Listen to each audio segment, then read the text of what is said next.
बहुत समय पहले की बात है। एक नगर में राज नाम का एक व्यक्ति रहता था। वो बहुत गरीब था। उसने काम की बहुत तलाश की, लेकिन उसे काम नहीं मिल रहा था, और जहां काम मिल रहा था तो वहां उसे ज्यादा अच्छी वेतन नहीं मिल रही थी। लेकिन फिर भी वो काम पर लग जाता था, क्योंकि आखिर पेट भी तो पालना था। लेकिन कहते हैं ना कि ये दुनिया किसी की नहीं होती। अगर लोग आपकी मजबूरी जान लेते हैं तो वो लोग आपकी मजबूरी का फायदा उठाने लगते हैं। राज के साथ भी कुछ ऐसा ही हो रहा था। वो जहां भी जाता लोग उसका फायदा उठाने लगते थे। अब राज बहुत परेशान हो गया था।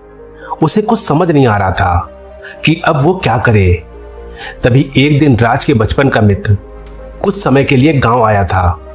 जब वो राज से मिला तो राज ने अपनी सारी कहानी अपने मित्र को सुनाई। राज के मित्र को बहुत बुरा लगा, क्योंकि राज का मित्र राज को बहुत मानता था। दोस्तों, आप लोग कहानी में खो जाए इससे पहले प्लीज वीडियो को लाइक और चैनल को सब्सक्राइब करके बेल आइकन की घंटी दबाकर ऑल को जरूर सिलेक्ट कर ले। राज को बहुत मानता था। वो उसे दुखी नहीं देख सकता था। वो जानता था कि राज बहुत सीधा व्यक्ति है, इसी वजह से लोग इसका गलत फायदा उठाते हैं। उसने राज की मदद करते हुए कहा कि दोस्त, अब तुम्हें किसी के पास काम करने की कोई जरूरत नहीं है। मैं तुम्हें थोड़ा सा धन देता हूं, जिससे तुम अपना खुद का एक छोटा सा व्यापार शुरू कर सकते हो। राज बहुत खुश हुआ और अपने मित्र का धन्यवाद करते हुए कहा कि ठीक है दोस्त, मैं कल से ही कोई नया व्यापार शुरू कर देता हूं। और फिर दूसरे दिन ही राज एक छोटा सा व्यापार शुरू कर देता है। अब राज बहुत खुश था। उसका व्यापार भी धीरे धीरे बढ़ने लगा था, और कुछ समय के बाद राज का व्यापार बहुत अच्छा चलने लगा था। अब वो अपने सारे शौक पूरे करने लगा था। उसका जो दिल करता वो चीज खरीद लेता था। जहां मन करता वहां घूमने चला जाता था। ऐसे ही कुछ समय तक चलता रहा। अब वो अपने व्यापार में ज्यादा समय नहीं दे पाता था, ना ही अब वो व्यापार में ज्यादा पैसे लगा पाता था, क्योंकि अब उसका सारा पैसा उसके शौकों की चीजों में जाने लगा था। धीरे धीरे अब वापिस से राज बर्बाद होने लगा था, और ऐसे ही चलते चलते कुछ समय के बाद राज फिर से कंगाल हो गया था। अब तो उसके ऊपर बहुत सारा कर्जा भी हो गया था। राज को अब कुछ समझ नहीं आ रहा था कि अब वो क्या करे, कैसे लोगों का कर्जा चुकता करे। ऐसे ही सोचता रहता था और परेशान होता रहता था, लेकिन उसे कोई रास्ता नजर नहीं आ रहा था। तब उसने एक दिन फैसला किया कि इस परेशानी से निजात पाने के लिए सिर्फ एक ही रास्ता है, और वो रास्ता है आत्महत्या। अब वो आत्महत्या करने के लिए नदी के पास पहुंच जाता है। अब वो अपना जीवन समाप्त करने ही वाला था। तभी वहां एक साधु सन्यासी आ जाते हैं और राज को आत्महत्या करने से बचा लेते हैं। वो राज से कहते हैं कि क्या हुआ बच्चा, तुम खुद का जीवन खत्म क्यों करना चाहते हो? बच्चा, ये जीवन बहुत ही अनमोल है। इस जीवन को बचाने के लिए लोग क्या क्या करते हैं, कहां कहां जाते हैं, और तुम इसे खत्म करना चाहते हो। तभी राज की आंखों में आंसू भर आते हैं और रोते हुए उस गुरु को अपनी सारी कहानी सुनाता है और कहता है, गुरुदेव, मैं बहुत परेशान हूं।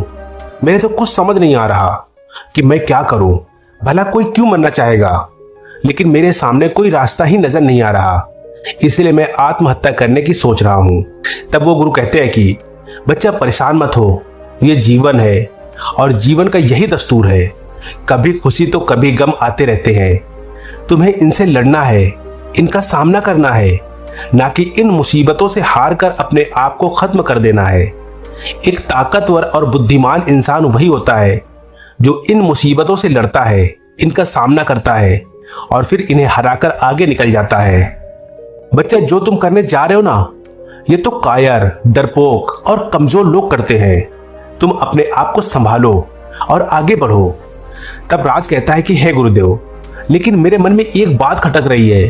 वो ये है कि जब मेरे पास इतनी दौलत होने के बाद भी मैं आगे नहीं बढ़ पाया, तो मैं जीवन में क्या कर पाऊंगा? तब वो गुरु मुस्कुराते हुए कहते हैं कि बच्चा, आज मैं तुमको एक कहानी सुनाता हूं, ध्यान से सुनना। अगर तुम इस कहानी को समझ गए और इसे अपने जीवन में उतार लिए तो तुमको आगे बढ़ने से कोई नहीं रोक सकता। बस इस कहानी को ध्यान से सुनना। और फिर वो गुरु राज को कहानी सुनाने लगे। एक नगर में एक व्यक्ति रहता था। वो बहुत परेशान था। वो कोई भी काम करता था तो उसे लगता था कि कोई भी काम बहुत जल्दी हो जाए। उसमें जरा सा भी सब्र नहीं था। उसे हर चीज पाने की बहुत जल्दी रहती थी।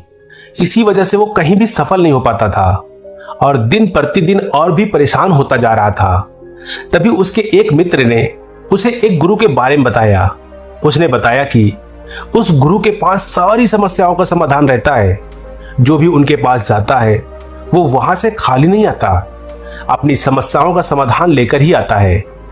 अब उस व्यक्ति के मन में हलचल सी मच गई थी कि मैं कितनी जल्दी उस गुरु से मिलूं और अपनी सारी समस्याओं का हल पाऊं। उसने जस तस रात तो काटा और सुबह होते ही उस गुरु के पास पहुंच गया। गुरु अपनी कुटिया के बाहर बैठे ध्यान में लीन थे। वो व्यक्ति वहीं पर शांति से बैठ गया और गुरु के ध्यान से बाहर आने का इंतजार करने लगा। जब गुरु ध्यान से बाहर आते हैं तो देखते हैं कि एक युवक उनके सामने बैठा हुआ है। गुरु उस व्यक्ति से पूछते हुए कहते हैं कि बच्चा सब ठीक तो है, तुम इतनी सुबह सुबह यहां कैसे? तब उस व्यक्ति ने कहा कि गुरुदेव मैं बहुत परेशान हूं। गुरु ने कहा कि बच्चा बताओ तुम्हारी परेशानी क्या है? तब उस व्यक्ति ने अपनी सारी कहानी उस गुरु को सुनाई। तब गुरु ने उस युवक की परेशानी को सुनकर कहा कि बच्चा मेरे पास एक ऐसी विद्या है जिससे एक ऐसा जादुई घड़ा बन जाएगा जिससे फिर तुम जो भी चीज उस घड़े से मांगोगे वो जादुई घड़ा तुम्हारी हर मांग पूरी करेगा। लेकिन जिस दिन ये घड़ा फूट जाएगा उस दिन जो कुछ भी इस घड़े ने तुमको दिया होगा वो सब गायब हो जाएगा। अगर तुम मेरी 2 साल तक सेवा करो तो ये घड़ा मैं तुमको दे सकता हूं, और अगर तुम 5 साल तक मेरी सेवा करो तो मैं ये घड़ा बनाने का ज्ञान तुम्हें दे सकता हूं। बोलो तुमको क्या चाहिए? युवक ने कहा कि गुरुदेव मैं तो 2 साल तक आपकी सेवा करना चाहूंगा, क्योंकि मुझे जल्द से जल्द बस वो जादुई घड़ा चाहिए। मैं इसे बहुत संभाल कर रखूंगा, कभी मैं इसे फूटने नहीं दूंगा। गुरु ने कहा कि ठीक है बच्चा, जैसी तुम्हारी इच्छा। और फिर वो गुरु उसे अपने साथ अपनी कुटिया में ले गए, उसे अपने साथ रखने लगे और वो उस गुरु की खूब सेवा करने लगा था। ऐसे करते करते 2 साल बीत चुके थे। इस तरह उस युवक ने 2 साल तक उस गुरु की खूब सेवा की थी और 2 साल सेवा करने के बाद युवक ने वो जादुई घड़ा प्राप्त कर लिया था और उसे लेकर अपने घर पहुंच गया था। घर पहुंचते ही उसने उस घड़े से अपनी हर इच्छाएं पूरी करवानी शुरू कर दी। उसने सबसे पहले एक आलीशान महल बनवाया। उस महल के लिए नौकर चौकर मांगे, सभी को अपनी शान शौकत दिखाने लगा, सभी को बुला बुलाकर दावतें करने लगा और बहुत ही मजे का जीवन जीने लगा था। और ये तो हम सभी जानते हैं कि अगर किसी के पास पैसा आ जाता है तो उसके शौक कितने बढ़ जाते हैं। जो उसने कभी सोचा भी ना होगा वैसे वैसे शौक करने लगता है, और फिर जब पैसा बिना मेहनत का आता हो तब तो क्या पूछना, कितने बड़े बड़े शौक जाग जाते हैं। इसी तरह अब उसके भी बहुत बड़े बड़े शौक हो गए थे। वो अब मैं खाने में जाने लगा था, जुआ खेलने लगा था, शराब पीने लगा था, और एक दिन नशे के चूर में उस व्यक्ति ने घड़े को अपने सिर पर रखकर नाचने लगा और ठोकर लगने से घड़ा गिर गया। गिरते ही घड़ा फूट गया। घड़े के फूटते ही सब कुछ गायब हो गया। अब वो व्यक्ति सोचने लगा कि काश मैं जल्दबाजी ना की होती और घड़ा बनाने की विद्या सीख ली होती तो आज मैं फिर से कंगाल नहीं होता।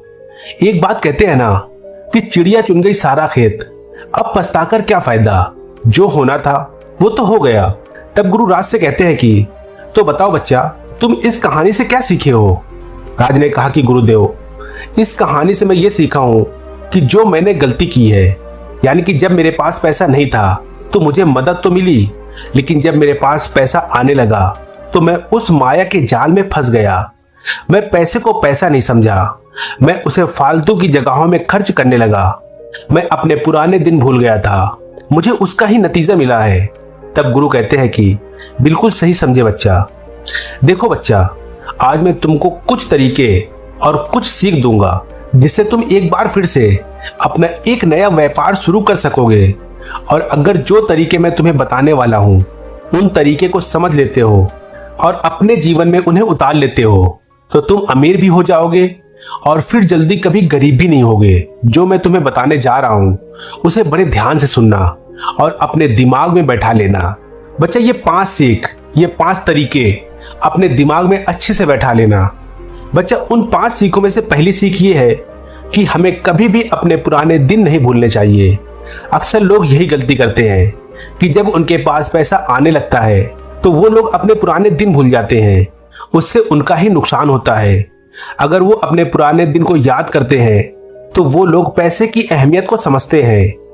पैसे को फजूल खर्च करने में 100 बार सोचते हैं।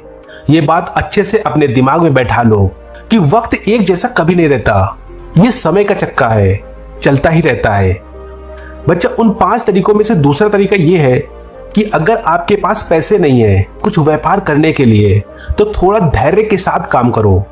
तुम जो भी काम करते हो उससे आई हुई वेतन का कुछ हिस्सा निकालकर उसे अलग रखते जाओ। हो सकता है शुरुआत में थोड़ी दिक्कत होगी घर चलाने में, लेकिन 1-2 महीने के बाद सब कुछ ठीक हो जाएगा। क्योंकि अगर कुछ करना है जीवन में तो थोड़ी दिक्कत तो शुरुआत में उठानी ही पड़ेगी। ऐसे ही थोड़ा थोड़ा पैसा जमा करके अपना खुद का व्यापार शुरू कर सकते हो, फिर उस व्यापार से अच्छा धन कमा सकते हो। बच्चा, उन 5 सीखों में से तीसरी सीख ये है कि जब तुम अपना कोई व्यापार शुरू करोगे तो थोड़ी दिक्कत आ सकती है, लेकिन तुम्हें हिम्मत नहीं हारनी, बल्कि अपने काम को अच्छे से समझने की कोशिश करना है। अगर आपके व्यापार में नुकसान समझ में आए तो अपने उस काम को नहीं छोड़ना, बल्कि नुकसान क्यों हो रहा है इसे समझने की कोशिश करना। बार बार काम छोड़ने से तुम्हें कामयाबी नहीं मिलेगी, बल्कि उस काम को बेहतर बनाने से कामयाबी मिलेगी। लेकिन आजकल ज्यादातर देखने को यही मिलता है कि कोई व्यापार में किसी का थोड़ा सा नुकसान हो जाता है तो वो लोग उस व्यापार को छोड़ देते हैं और फिर दूसरा व्यापार करने लगते हैं, लेकिन उन्हें उसमें भी सफलता नहीं मिलती। ऐसा क्यों होता है पता है बच्चा? ऐसा इसलिए होता है क्योंकि वो लोग नुकसान को समझने की बजाय व्यापार को ही छोड़ देते हैं। और ये तो हर व्यापार में लगा ही रहता है, कभी उतार तो कभी चढ़ाव। अगर बच्चा तुम्हारे साथ ऐसा हो तो तुम ये समझने की कोशिश करना कि नुकसान क्यों हो रहा है, व्यापार नहीं बदलना। बच्चा, उन 5 सीखों में से चौथी सीख ये है कि जब तुम अपना व्यापार शुरू करोगे तो बहुत से लोग तुम्हारे पास आएंगे जो तुम्हें तरह तरह की सलाह देंगे। कोई कहेगा इसमें बहुत कंपटीशन है, तो कोई कहेगा फला काम में ज्यादा फायदा है, कोई कहेगा अभी भी वक्त है काम बदल दो। जिसमें ज्यादातर सलाह तुमको बर्बाद करने वाली होगी, लेकिन तुमको लगेगा कि ये सब सही बोल रहे हैं और तुम उनकी बातों में आकर अपने काम को बदल भी सकते हो, या फिर उनके कहने के अनुसार काम करके अपना नुकसान भी करवा सकते हो।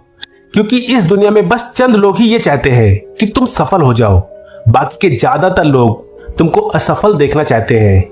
लेकिन ऐसा बिल्कुल भी मत करना। तुम बातें सबकी सुनना, लेकिन काम खुद की मर्जी से करना। बच्चा, उन 5 सीखों में से 5वीं और आखिरी सीख ये है कि हमेशा धैर्य रखना। देखो बच्चा, एक कहावत तो तुमने सुनी होगी, अगर नहीं सुनी तो अब सुनो।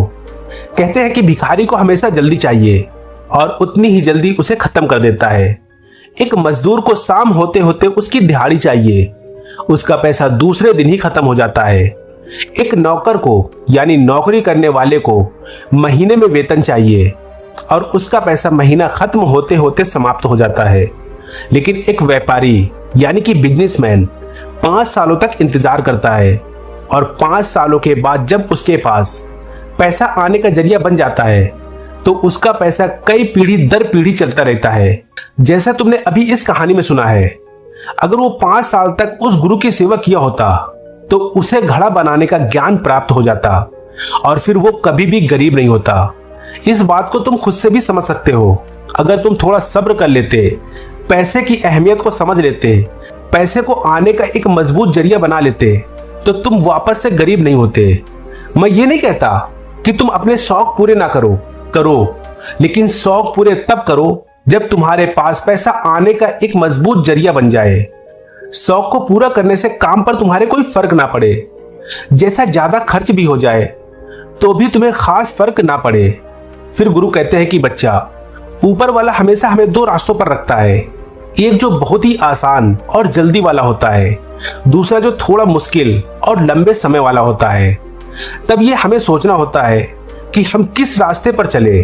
कोई भी काम जल्दी में करना अच्छा नहीं होता, बल्कि उसके विषय में गहरा ज्ञान आपको अनुभवी बनाता है और लंबे समय तक वो आपको लाभ देता रहता है। अब राज को गुरु की बात समझ आ गई थी और जीवन को बेहतर बनाने का तरीका भी पता चल गया था। राज ने गुरु का धन्यवाद किया और वहां से चला गया और एक नई शुरुआत करने में लग गया। तो दोस्तों, ये कहानी आप लोगों को कैसी लगी कमेंट करके जरूर बताना। वीडियो अच्छी लगी हो तो वीडियो को लाइक और चैनल को सब्सक्राइब करके बेल आइकन की घंटी दबाकर आल को जरूर सेलेक्ट कर लेना। फिर मिलेंगे कोई अच्छी सी कहानी लेकर, तब तक के लिए आप अपना रखिए ख्याल और हमें दीजिए इजाजत। जय हिंद, जय भारत।